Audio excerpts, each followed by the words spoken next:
Good afternoon, everybody, and welcome to the latest in ADGM's webcast 2020 series.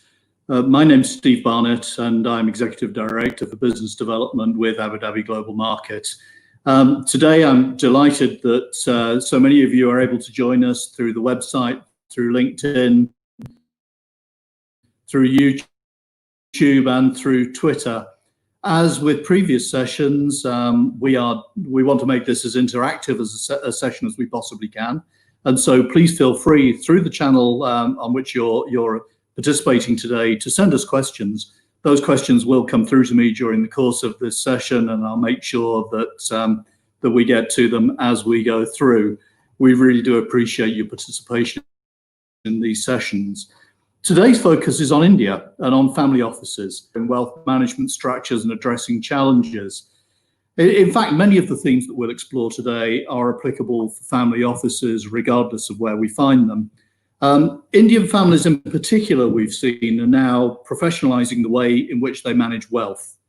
ADGM has seen an explosion of Indian family offices, joining others from around the region and using the various ADGM wealth management structures that we put in place to support that activity. Intergenerational wealth management is something which is close to many of our hearts and something which needs proper planning, proper structuring, and proper organization. The objective of this session really is as something of an introductory session. We want to raise awareness further. We're conscious that there's been quite a lot of change in regulation from including tax, the business environment, and a whole host of economic changes which have been thrust on us as a result of COVID. Today, we're going to look at the whys and the hows of ADGM wealth structures. We'll cover things like foundations, trusts, corporate structuring, the use of SPVs, and how these structures can be used to make family operations more effective and more efficient in these times where asset protection, succession planning, dispute resolution, resilience, and growth is even more important than it's been in the past. Today, I'm delighted to be joined by an outstanding panel of experts in the field. I have two tax partners from PricewaterhouseCoopers, Hemal, Uchat, and James Pollard, and Sunita Singh Dalal, the Senior Counsel from Stephenson, Harwood. And each of these are going to bring us great insights into this. With that, let me introduce my panel formally and look forward to a really lively session. Thank you.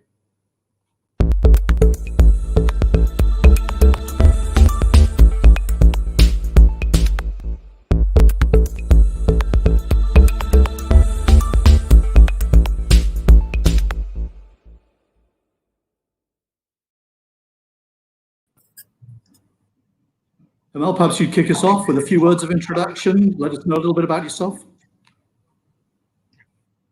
Thank you, Steve. Good afternoon, all. My name is Hemal Uchat. I'm partner in PricewaterhouseCoopers, and I specialize in advising clients and families in setting up of family offices, wealth holding structures, succession planning, and all aspects around that.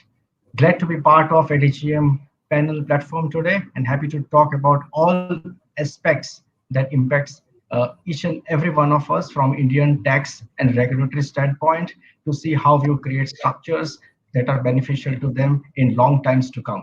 Thank you. Thank you, Hemal. And Sunita, perhaps you give us a few words.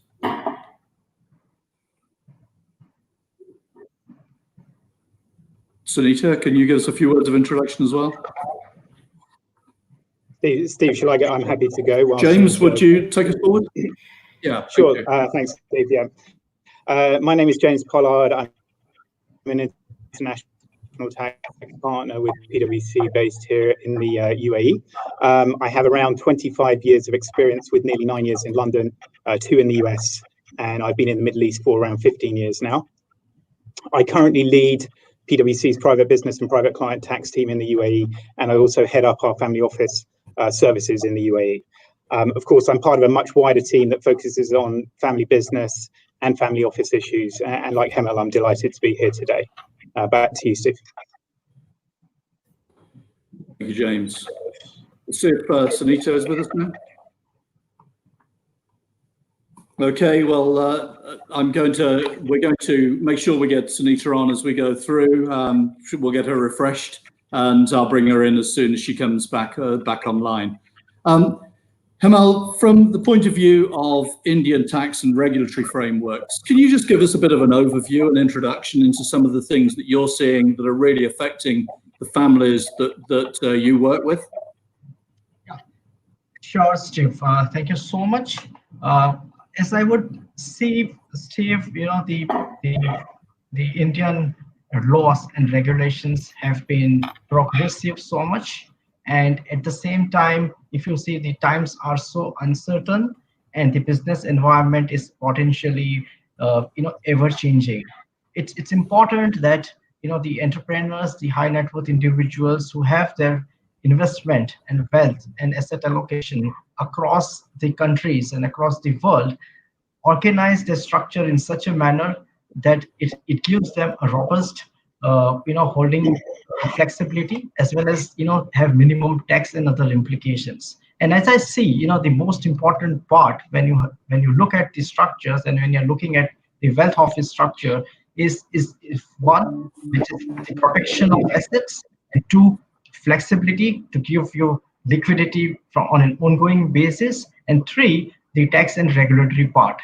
Why I am wanting to focus on the tax and regulatory part is, once you set up a structure, at least from an Indian standpoint, it is not easy to unwind the structure. It could entail tax implications, it could entail stamp duty implications, at times it could also enter into some regulatory approvals, etc.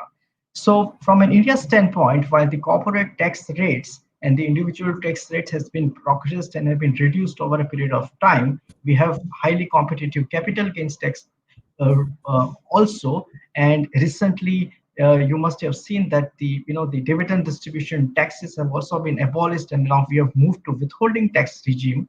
At the same time, it is so important to put your structure or right structure in place so that the holding structures are more robust and competitive from a long-term standpoint.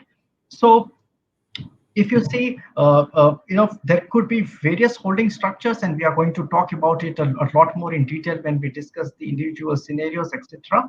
But in terms of holding structures, that could be entrepreneurs who have been residents over here and who have migrated abroad, and they would have assets in India as well as overseas, and the other way around, where an entrepreneur would have been accumulated wealth overseas and have returned back to India. So there could be multiple complex situations, and what is important is you organize your holding structure in such a manner that every time you change your status in terms of, or you change your residential status, you need not move your wealth along with the residential status.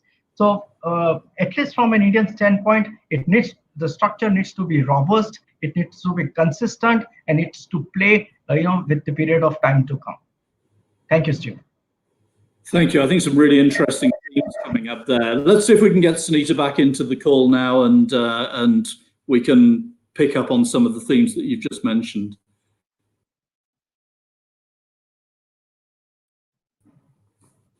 Hi, Gary, Steve. Great. Hi, Sunita, and great to have you back with us. Maybe a couple of words of introduction to catch up with the others, and then what I'll do is I'll ask you to build on some of the points that Hemal raised, perhaps by reference to some of the things that you've seen in the marketplace and some of the real challenges that families have faced.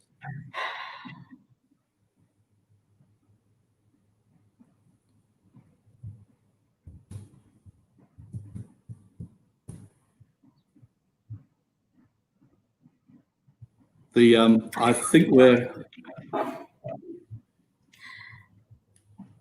right. Good afternoon. I'm not sure if anyone can you hear me? Right. Apologies.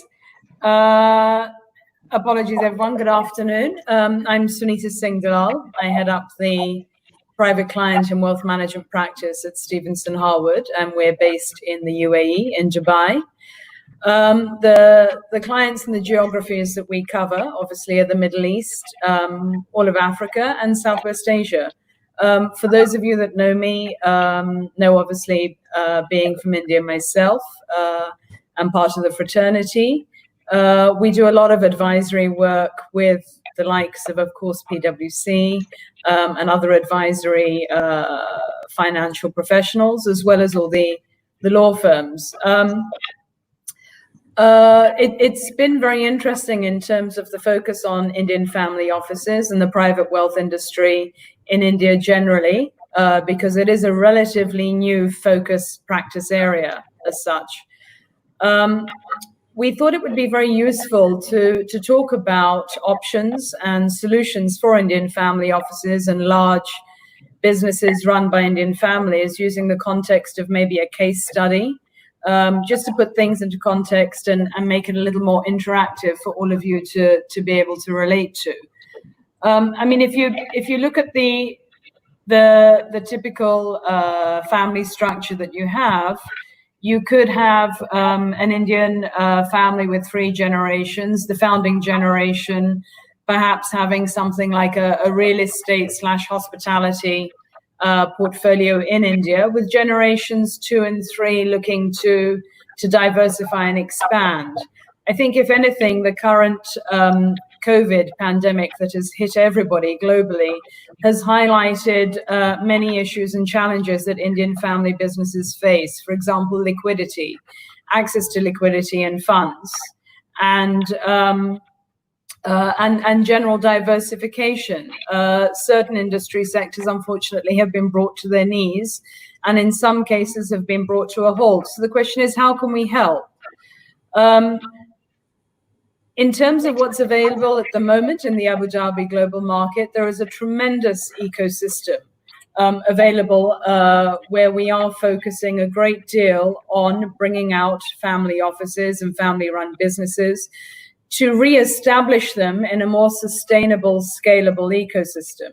And by that, what I mean is whether we use the foundation structure, which we'll come on to in a little bit, and what I certainly don't mean, just to be absolutely clear, is the age-old structure of putting in a subsidiary company, because of course that won't work for various reasons and for taxation reasons, of course.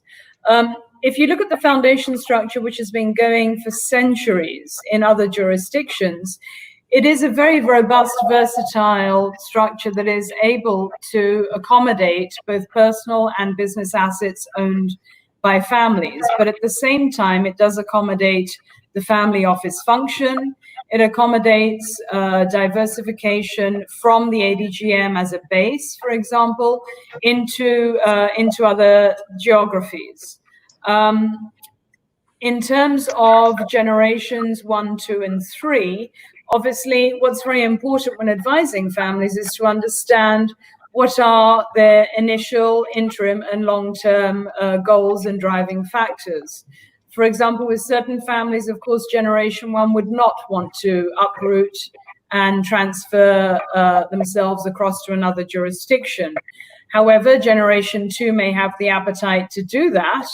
And so therefore, under the regime of a foundation, we can have a holdco structure, a family office, and various silos using the special purpose vehicles that the ADGM gives us, which are, again, extremely versatile, but most importantly, which ring-fence assets and limit liabilities.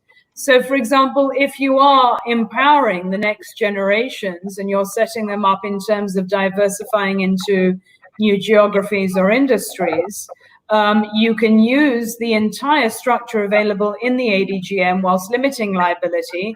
And God forbid, if something does not go quite right, then a badly performing asset or entity does not, of course, allow creditors or that toxicity to then spread to the rest of the portfolio and expose the family's ancestral wealth.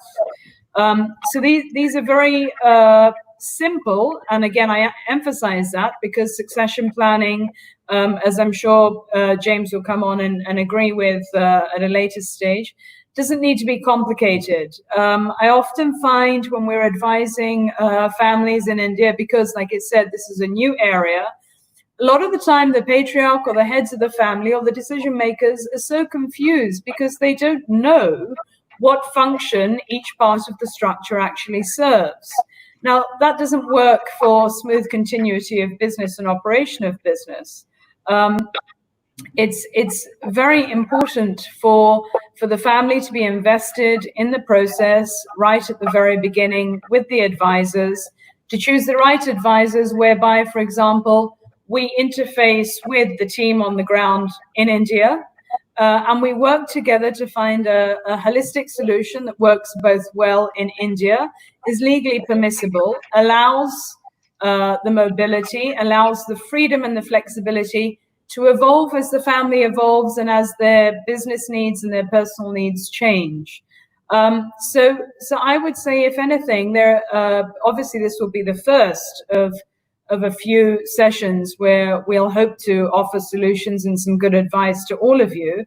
But I would say that the traditional reasons that perhaps you would have not have looked at these regions to date are no longer valid.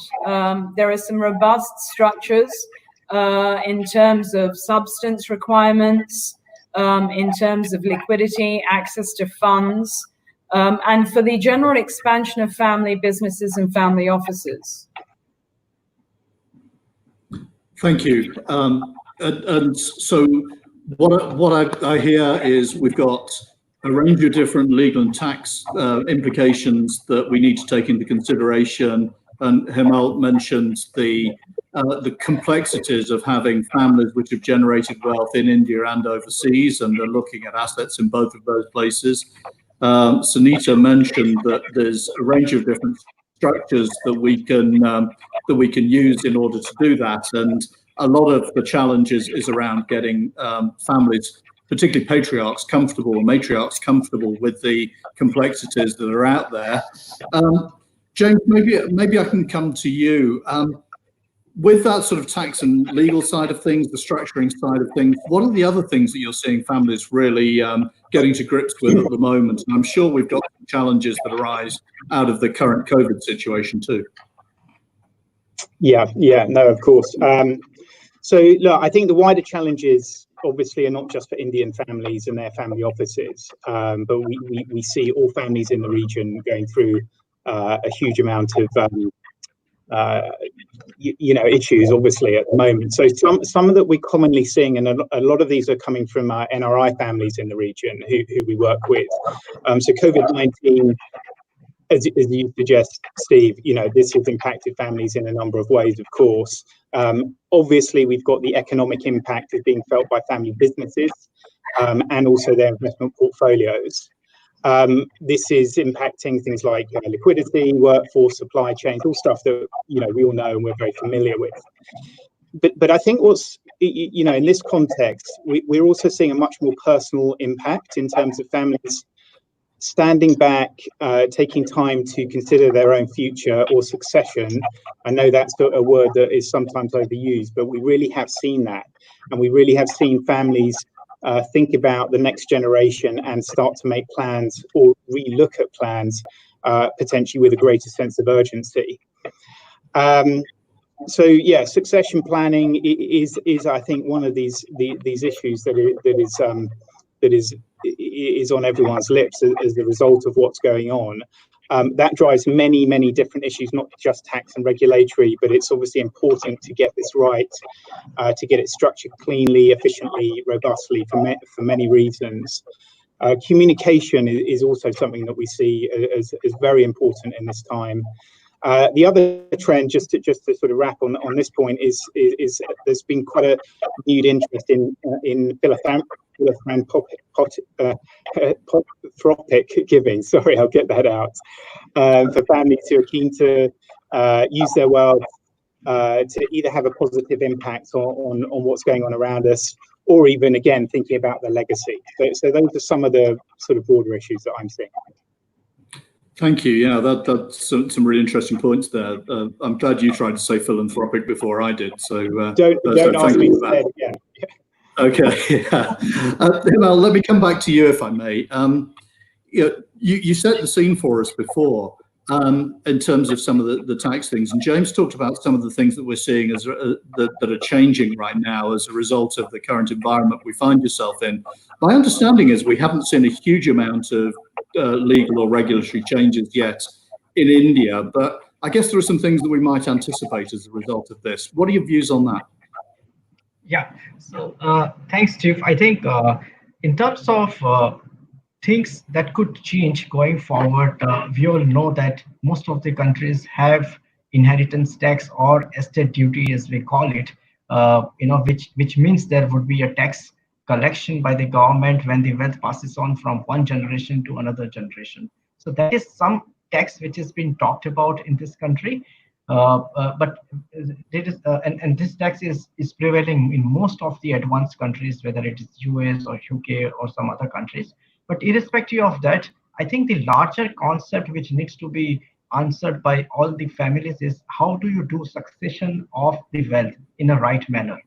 And as Sunita mentioned, that how do you distribute and how do you allocate the sections of your wealth which is generated over a period of time through businesses, etc., and channelize it in a particular manner, hold it through a structure which is robust, and take it on for generations to come. And that is where the planning all comes about. Let me step back and which everyone needs to answer, including us, that are you holding your wealth through individually or through some structure which is going to help you going forward? And obviously, ring fencing your assets from potential legal and other liabilities is most important, and Sunita can touch upon that in more detail. But separately, when I ask the question that how are you holding it, clearly there are some benefits of holding your wealth through some structure like foundation or trust, which will give you a lot of continuity in terms of holding the structure. Most of us, as of now, think that will is a particular way in which the succession of wealth happens. But I would urge the audience, the ADGM audience over here, to think that is there an alternate structure and what are the benefits of that alternate structure? And yes, that is something which everyone has to think today, that if you are going to hold your wealth through a foundation or through a trust structure, whether it will give you a lot of flexibility, it will give you a lot of administrative convenience, and it is going to stay tall in the times to come. So that is the difference, and that is the way in which you need to organize your wealth. And I would probably answer your question that yes, if there are certain taxes which needs to be planned, at the same time there are some commercial aspects of the wealth and family office which you need to keep in mind. All of this put together, build a strong, robust structure which is sustainable for times to come. Thank you. And can I encourage those people, please, that are listening to this session on our various different media channels, through the website, through WhatsApp, through YouTube, through Twitter, and through LinkedIn, to please share with us any questions that you have, and I'll make sure that they get to the panelists as we go. You can submit them and they'll come through to me here now. Sunita, just picking up on what Hemal was saying, now is a great time, right? I think that the challenge with family wealth is we always think we can do it tomorrow, and tomorrow will be fine. We are all immortal, and we can do it before it hits us. I'd appreciate your thoughts on, and also, you mentioned the foundations before. We've all mentioned foundations a few times now, trusts and other things coming in as well. Do you have specific examples of how we're seeing Indian families using foundations or using trusts or the other structures within ADGM or outside for that matter? Yeah, I mean, let me just elaborate a bit and pick up on what Hemal was mentioning earlier on. During the COVID period, you're absolutely right, Steve. We have now finally managed to get a lot of clients who previously didn't have the time, and it is a very common factor. We do it ourselves with our personal affairs, and we just ignore our personal affairs. So now is the time that we've been able to approach sensitive subjects such as mortality and continuity of business. And by that, what I mean is, what we have found is, on one hand, families that we've been advising historically who have thought that perhaps they have had structures in place that work well, their existing structures have been stress tested to the maximum during the pandemic. And that's allowed us to actually tweak and fine tune and create those. But in terms of what Hemal was saying earlier on, it is indeed a common misconception. And if I had a dime for every time I get an email from clients or from their RMs or private bankers saying, Sunita ji, is a will going to work? Or could you please do a will for me? And if you ask them about the underlying portfolio, the portfolio value could be ultimately something in, the tune of $50 million, which is absolutely fine if those are passive portfolio assets. It is not fine, and it does not work if we're talking about operational businesses. Why? Because from the time that client X may pass away, there is a lag of time for probate to actually be obtained, i.e. for the entire process of the will to come, the operative provisions for the will to come into place. That doesn't work for operational businesses. Also, what we forget about is, in times of desperation, previously within large families, and this is all out in the press in various jurisdictions, not just in India, but wills and the provisions that were in wills are now being challenged voraciously in various courts of law. And again, what does that mean for the family and for the business? It means that everything comes to a halt. So therefore, wills respectfully do not work in terms of succession planning. What we have at the moment, as I said earlier on, is what we know as a foundation system. It's very different to a trust. And its tax treatment is also can be very different to a trust, provided it's structured properly. And that's why it's very important to have proper advice to ensure that whatever we do at a foundation level does not fall in contravention of any Indian tax legislation at all. These are perfectly permissible structures. A foundation is a corporate entity. A foundation, however, does not have any shareholders. So that's a very important distinction to make. However, the foundation can be created for a class of qualified recipients, or, as we say, beneficiaries. Now, the devil will be in the drafting. And if the drafting is done properly by professionals such as ourselves, then the drafting will indeed allow benefits to pass, as I said, that do not fall in contravention of Indian tax legislation. And this is where it's very important that we work in tandem with Indian qualified advisors to ensure that whatever we do for the client works well both here and there. A foundation is governed by a council of members, and we need a minimum of 2. And you could think of the council of members like a board of directors as such. Similar to a company where you have articles of association, we do have what we call a charter. And without boring you with too much detail, the most important thing to understand is, along with the charter, we have what is called a set of bylaws.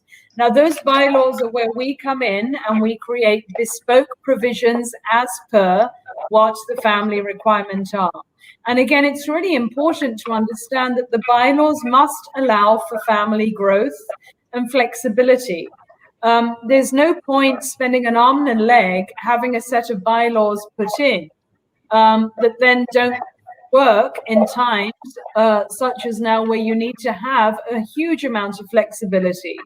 And the reason for that is, of course, what you don't want to be caught up in is convoluted corporate decision-making structures or measures that have been put in place.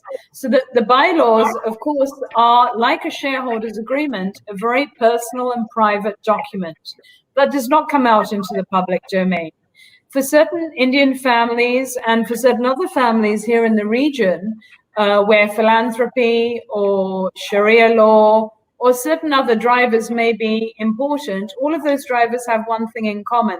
Families do not want their wealth being discussed in public, as a result of which discretion is very key. That doesn't mean to say that a structure that is put in place is a structure that is being used to hide money. No, it is being used to protect and to ring fence the access to that money coming out into the public domain. Most of us don't want to talk about money in public, and that's absolutely fine. And the foundation structure works wonderfully well because it protects the identity of the family if that is an issue for the family. So in that sense, where you have a foundation structure at the top and you have holdcos or the SPVs that the ADGM allows, it all fits together very beautifully and allows for succession and evolution. That's a really good point. I think the thing that we see most as being important to families, regardless of where they come from, particularly families in the region, actually, is the importance of being discreet. It's not secret and discreet are not the same things, as we all know, and the structures provide us with that comfort that things can be kept discreet. It's you talked about flexibility, Sunita. One of the things I think which gives people a little bit of pause when they're trying to think about what they're going to do next is the difference between holding wealth individually and holding them through some sort of a trust company, whichever sort of legal structure. We've had a question come through on Twitter about this. So the difference between those, holding that idea of holding wealth individually and holding it through a structure. It is very important to appreciate why, from a long-term perspective for succession purposes, it is essential not to hold wealth in your personal capacity. For example, if you're a Muslim family or a Muslim holder of a tremendous amount of wealth, upon your death, the inevitable Sharia law forced heirship principles will apply to anything you own in your personal capacity.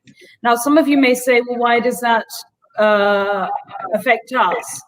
In India, you have a similar concept of forced heirship principles, which we know that apply not only to Muslims, but in terms of Hindu families, the HUF provisions. In certain business families, where continuity of business and succession planning is really important to benefit the members of the family that truly need and deserve to inherit certain assets or amounts of distributions in the ancestral pot. Succession planning is really important to allow that family the flexibility.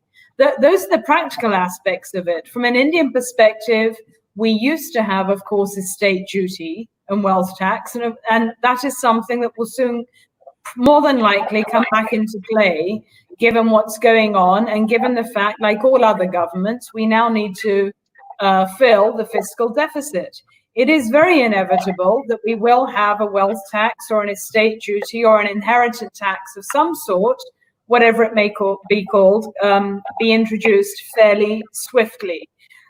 If you have depersonalized your assets and you've put them into a structure whereby you no longer own them, however, they're owned for the benefit of the entire family, then you yourself have ring-fenced yourself from the exposure to any potential future taxes coming into play.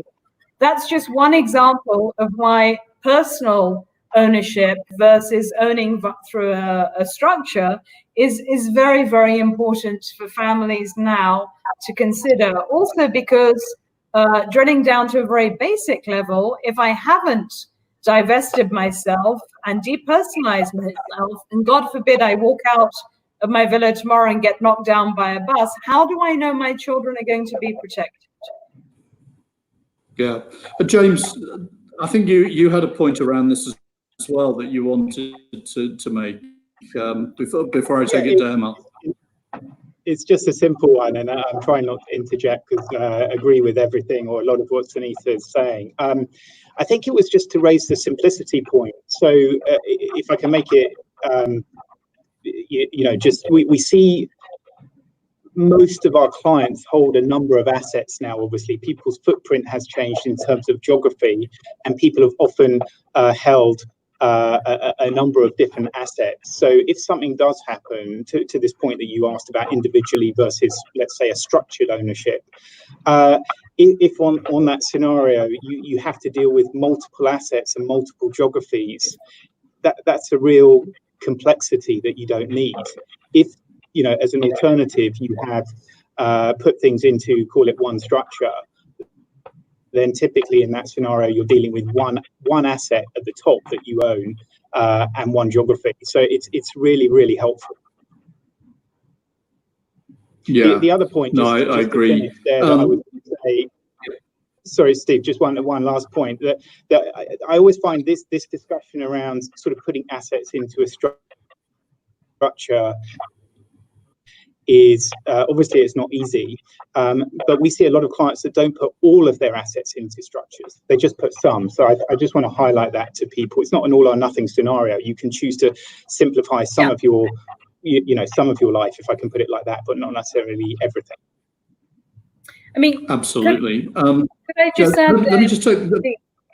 Sorry, from an Indian family perspective, something that's been a very common pattern that's come to light in the past quarter, especially now, is absolutely what James was saying, which is families are actually becoming more savvy and aware of the fact that they can cherry pick which assets they wish to protect.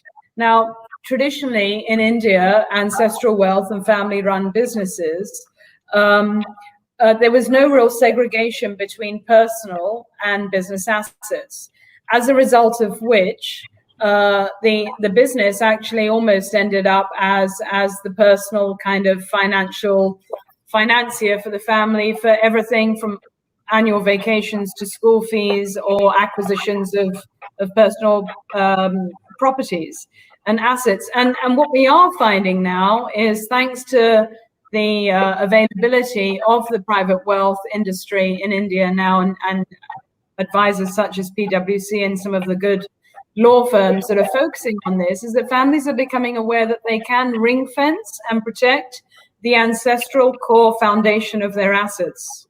And so it's, I think it's very, very promising. And if nothing else, I think it will certainly be an upward trajectory in terms of how the private wealth industry in India and how the families continue to evolve and expand. Yeah, good point. And I'm sure that the forced inheritance point that you made before, coupled with the way in which you manage those legacy assets are extremely important. Hemal, from taking that point that we were talking about before on individual versus structured, corporately structured assets, what's your view on the tax differences between those and things that we ought to take into consideration? Yeah, Steve, that's actually a very important and good question. We often do get that question before any such planning, because it's very easy for any Indian tax SSC to say that, okay, it's easy to pass on the wealth through wills, because under Indian tax laws, passing off property through wills as of now is completely tax exempt. So that way it becomes easier for anybody to go through that easier route. We've just lost Hemal for a second. I'll bring him back in as soon as he's back. Hemal, you back? Yeah, can you hear me? Can you hear me, Steve? Yes, I can hear you. Thank you. Can you hear me? Yeah. So I was saying that yes, it is easier. Yeah, it is easier for anyone to take the easier route of organizing or giving properties in succession. What I'm going to do, because we, yeah. Yeah. So I was saying that if the Gary, property, can you just take Hemal out for a second, and I'll come back to him when we've got him back on the line. James, can I take a slight sidebar on this one? I'll come back to Hemal on that important tax point in a second. Actually, I think we may have Hemal back. Hemal, can I let you finish your point? Sorry. Yeah, can you hear me, Steve, now? Yes, thank you. Yes, Steve, I was saying that it's very important to decide on wills versus trust structure, as also how do you hold your wealth individually or through a structure. It's easy for anyone to go down to the wills route because as of now under Indian tax law, passing of property through wills is not taxable. So that's an easy one for everyone to catch. But it is also very important to look at the other aspects of succession planning, where organizing property through a structure is so important. So as I was saying, holding through individual or through a structure. Okay, so in this case, the migration of assets, okay, from the individual to the trust structure is so important, and it needs to be planned in a very diligent manner, as it could have income tax implications, it could have regulatory implications, and also it could have stamp duty implications. So there could be some cost attached to this migration, and hence it's very important to plan that upfront. So what it needs to be examined is the holding through wills. Obviously there is no cost as of now, but holding through a structure which gives more longevity and robustness to the structure in future days to come. So these are two important distinctions, and one will have to bite a bullet in a sense that, okay, it's good probably to incur some cost and migrate to a more robust structure from overall standpoint. That's point number one. Point number two, and this is something I think which James mentioned earlier, that what is the relevance of economic substance? Now, if the families who are having connection with wealth in India, or families who have migrated overseas and having wealth across in India as well as overseas, or families who have been earlier overseas, migrated to India and has a lot of overseas wealth. So there are these two, permutations and combinations where people would have spreaded wealth, and the footprint of the asset allocation is globally. The relevance of economic substance from Indian standpoint is that if you have a sort of an ADGM company, okay, which is sort of an investment holding entity, which holds Indian assets as well as other assets, it's important to have substance in that ADGM entity. And that is where, from Indian tax standpoint, if ADGM entity is considered to be controlled and managed from the place where it is located, then the incomes of that entity may not be taxable in India. And that's a very good planning aspect for anyone to plan around their investment holding pattern. The simple difference I would like to maybe put to everyone over here, and that's very important. Say, for example, Steve. If Steve is holding few shares in an Indian company, okay, and if Steve is a tax resident of India, then any income which Steve receives from that Indian company will be taxable in the hands of Steve as individual tax assessee, because Steve is resident of India. However, if Steve is holding these shares through a structure, and just for the sake of convenience, let us assume that it's an ADGM entity. So if Steve is holding shares of ADGM entity, and if that ADGM entity is holding shares in an Indian company, then irrespective of Steve's tax residential status, the incomes earned by ADGM entity may not be taxable in India. So that's the very important difference, and it serves as an important planning tool when you are organizing your affairs and consolidating all your assets under a particular structure. Thank you, James. I want to just expand on that point of economic substance a little bit, if I can, because one of the things we've seen over recent months, I guess, is a renewed focus from international bodies on economic substance. So the idea of structuring through empty shell companies because of tax shielding is perhaps a thing of the past, or increasingly a thing of the past. I wonder if you've got any perspective on that, either with respect to Indian families and what Indian families are doing, or more generally.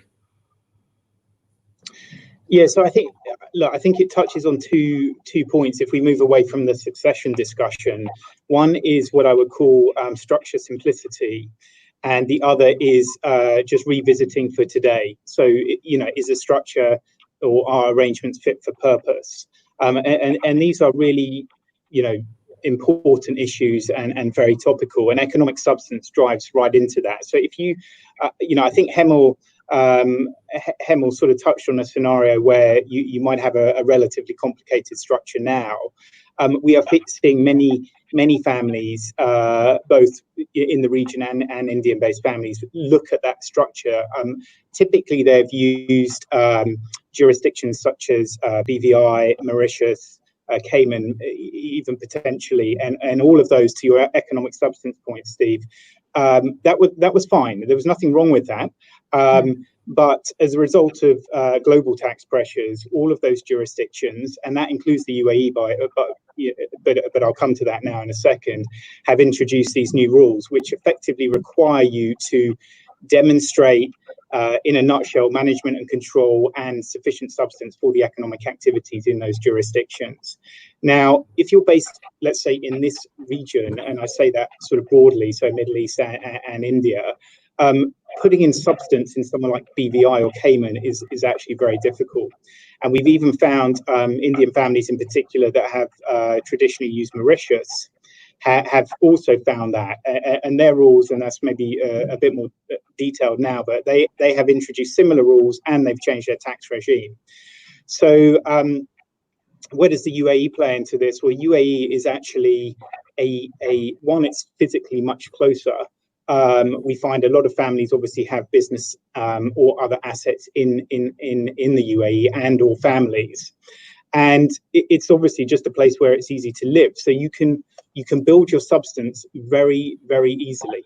And that is what we're seeing more clients do. They're consolidating relatively complicated structures. They're picking a jurisdiction that actually makes sense. And often we're seeing the UAE be that jurisdiction.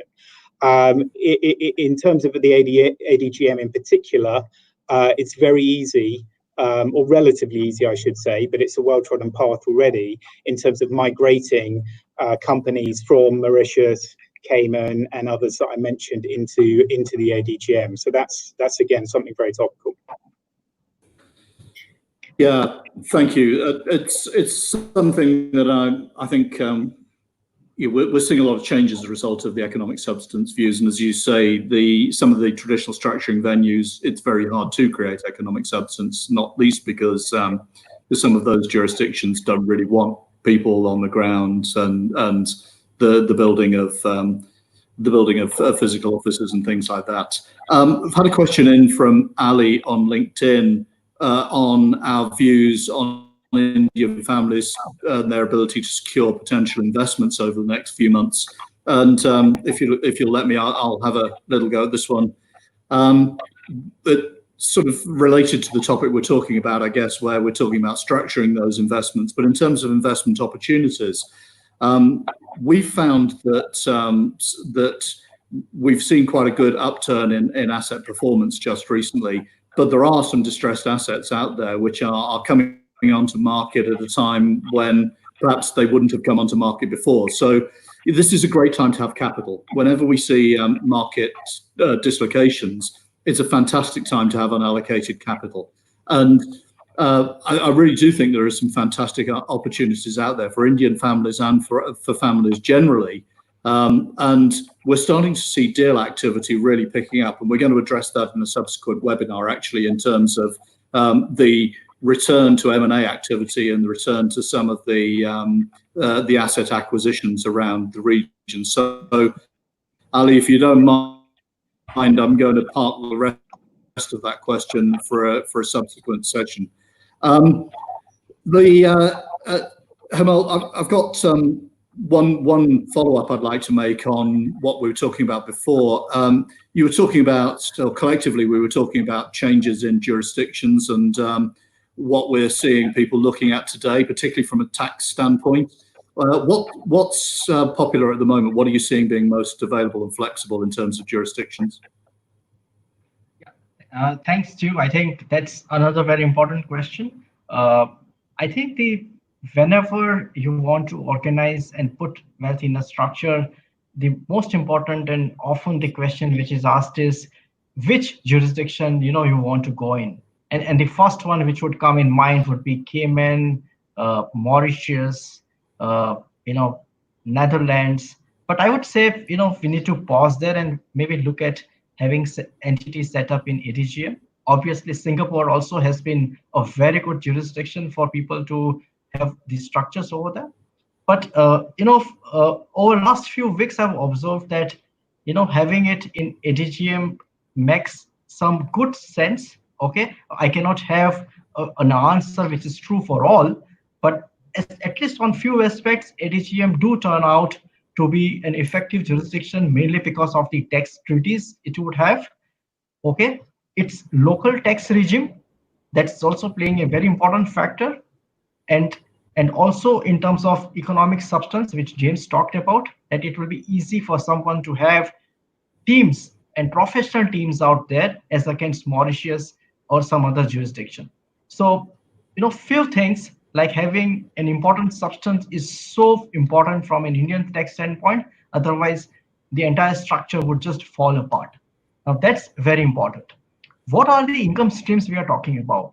The income streams which a holding company could have is something like interest, dividend, royalties, or capital gains on an ongoing basis. So it's also important that how a tax man would look at this holding jurisdiction, whether it will be considered as income from investments, or it could be considered as income from business of making investments. Now, there are certain jurisdictions which do not have clarity or a ruling on such aspects.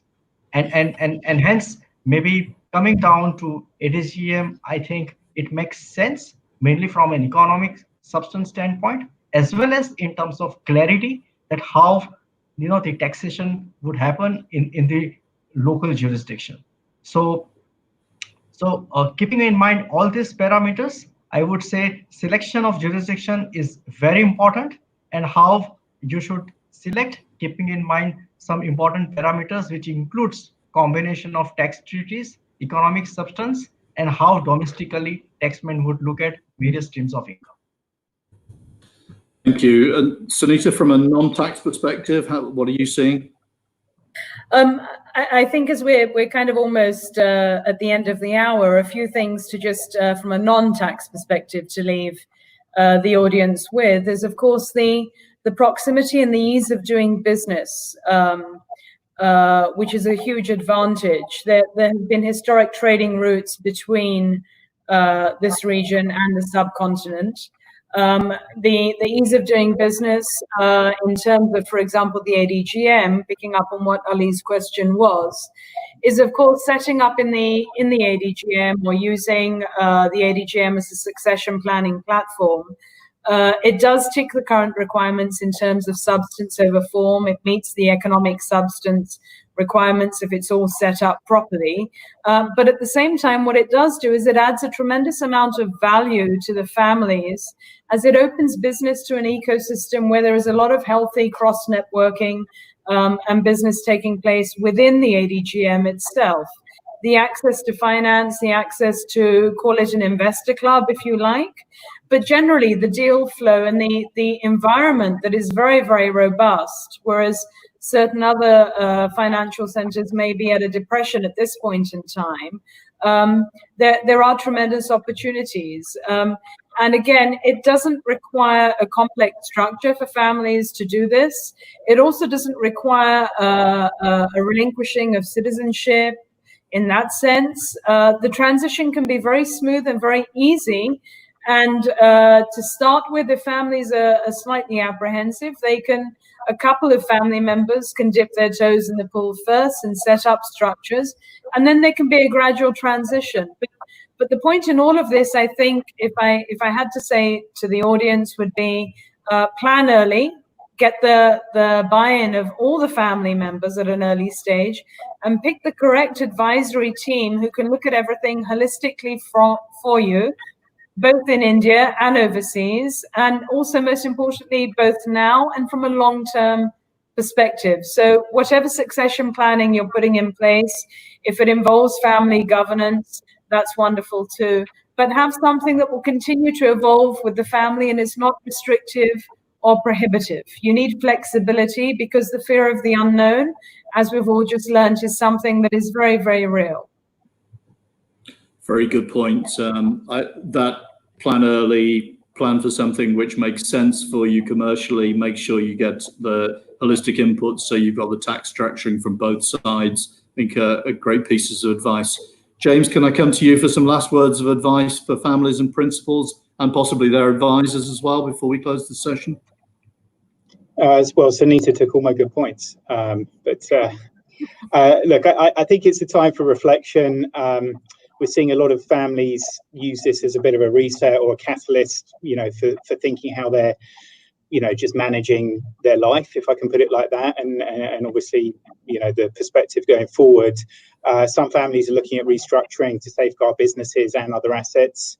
We also talked about people recognizing their own mortality. So that is all very true.